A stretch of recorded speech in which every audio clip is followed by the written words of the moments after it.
Mizo Adventist Thalai zong zong te Mizoram chung le pon lama mi te pathian mengin chibai kabuk cheu sang ni som ni pakhat kum akan youth wake up prayer material chu Mizo tongin peifel ania tuna hian remnant press a kan chutir meka reilova a buin kan mutura ngai la ti chuan hei hi thalai ten wake up prayer manga kan fe chhu pui turani aziak tu hi Yuri Ferreira ania ya le khabuziak lar deuh deuh te living without fear ti te nia ziak tu khania New York atelo omto a pastor le evangelist na telo thokwal to a tuna hian Hispanic Ministry Director na achel mekani ti chuan he ale khabuziak wake up prayer hi Mizo tong le lin ania let ling tu te ming hantar langtai la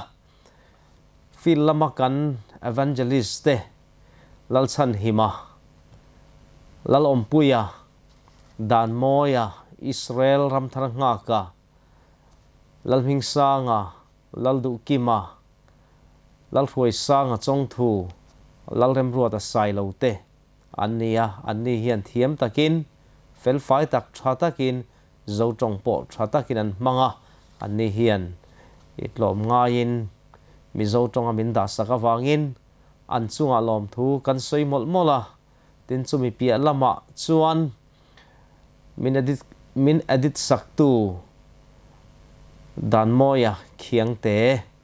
achunga lom thu kan soi mol bokani anin engkim a setting te min ti sak veka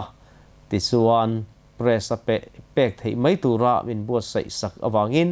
achunga lom thu kan soi mol mola ti chuan he thalai wake up prayer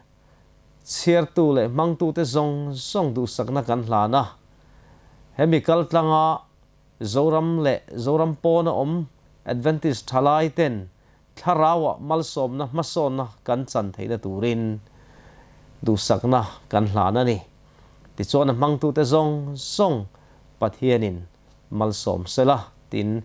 a copy hi hard copy kan la nei thelowa e copy chau kan la nei a he e copy kan nei a hi tangkai taka manani theina turin kan release ngal boke